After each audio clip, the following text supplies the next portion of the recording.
Hello, everyone. This is Fadi. Thank you so much, as always, of course, for joining us to watch this exciting video series, the one we called The Search for Muhammad, or The Quest for the Real Muhammad, basically. And thank you for your interactions, your questions, and your comments. Today, so far, I should say, we have addressed a number of historical problems related, for instance, to coins, rock inscriptions. But today we're going to talk about further, historical problems as evidence that there is some real holes in the narrative concerning Muhammad and his person and the historical, basically, Muhammad in this case. With that in mind, of course, I want to turn the focus here on Dr. Jay Smith, who've been doing an amazing work really in this field, and you have been really doing a great job unpacking all of these difficulties. So what further evidence or problems in this case do we have? Yeah, just to clarify, I'm not doing the research in this area.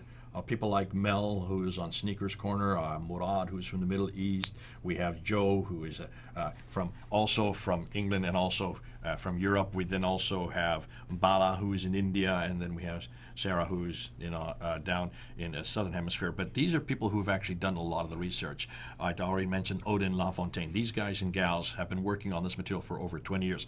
All I'm doing is taking what they have introduced to me, thrown at me, and being their mouthpiece, because they need somebody who can actually get online, who can go up on the internet and actually communicate it so others can then appreciate it, but also use it in their own ministry or with Muslims that they're engaging with publicly. So that's all I am. I'm nothing more than that. Please don't think that I'm actually doing the journal research. I'm not capable of doing this kind of research. They're way ahead of me. And that's why it's so good to be able to impose and take their material and then get it out to the whole world. And what are they finding? And so here's some other historical problems. Let's just take and let's go up on the slide and let's look at the rightly guided caliphs, because certainly you would assume if there is a person named Abu Bakr who is living in Medina, was a caliph for 2 years, especially Umar, who comes after him from 634 to 644, that 10-year period, whereas Islam has moved its borders out. It's now moving across all the way out from the west. It's moving all the way out over to Afghanistan, moving in the east towards North Africa, getting across Egypt and all the rest. You would assume that people would know who these guys are. They caliphs, if they're caliphs, that means their name would be out there. The coins would have had their names on it. We know that didn't happen. The inscriptions would be referring to them. We know that didn't happen. But someone somewhere should know about these characters, these first rightly guided caliphs, as they call it. They call it the golden period of Islam. They call it the Rashidun period. Why did they call it? Because this is where Islam really took form. This is where it made a force for itself and expanded its borders.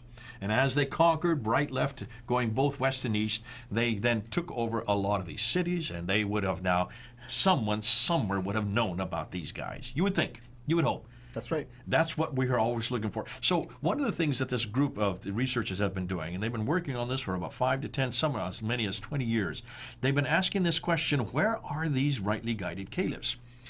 And if you look on the screen there, they cannot find, first of all, they cannot find the 9th century Muhammad. So can we find these caliphs at least? There is no rock inscription in the 7th century which uses that term caliph to begin with. That's the first thing they noticed. More than that, the term which was used was Amir al-Mu'minin, yeah. Commander of the Faithful, which does not denote a successor. So even the term caliph is not found in these rock inscriptions or any of these references from the 7th century. That term was not used.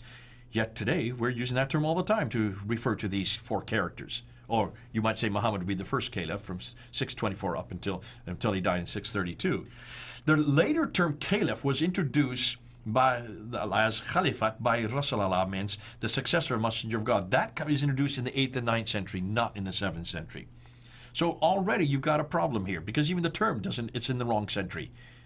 Okay? So even the term, if these people existed, was applied to them later. And when later? The 9th and 10th century applies it to them, which means it's a redaction back. Exactly. Again, here's another example of a redaction back.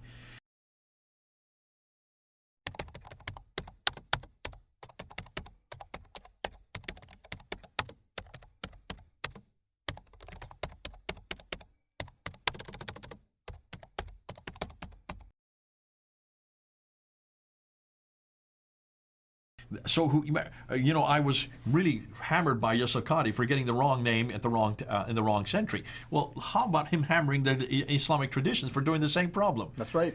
They should have known better that this word would not have existed that early. So why are they calling him a caliph? Maybe he should take a deep dive into this. Yeah. Let's go back to the slide here. So what about any references to these first four caliphs, Abu Bakr, Umar, Uthman, and Ali? Are there any references to these names? Now remember, these names are very popular names. So of course you're going to have references to people called these. But notice that not one of them is a caliph. These inscriptions refer to them. That's why their historicity is seriously in doubt. Every attempt has been made to get the story that straight has failed. We just cannot find these caliphs referred to anywhere. Abu Bakr, let's look at Abu Bakr. Could not have been a caliph because all the contradictory evidence rules that out. I don't have time to unpack that. Go look at Mel and what he has done with Abu Bakr and also Murad. Mel and Murad have done a great job just showing that Abu Bakr could not have existed because there is nobody called that name. Yes, there are people called that name, but they're nothing more than people who are writing receipts on things of people exchanging. There's no king or caliph referred, or in this case, no Amir al-Mu'minin who's called that. Oh, Umar. His history rests on one rock inscription that could be about anyone of that name. Just anybody. That's the only reference we can find for someone named Umar.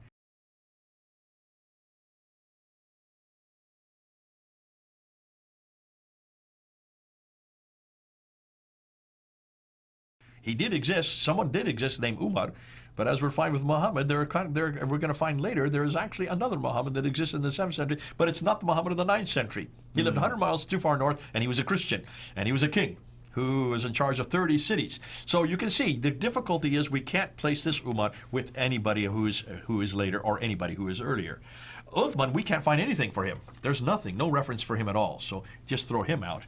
And then, of course, Ali of the 7th century. First of all, he was never a caliph. He was never any of that sort. He died 3 years before his reign was meant to even have ended. So you can see they've got the wrong Ali. He was a guy, but he was not a caliph, and he certainly was not anybody who is related to Muhammad.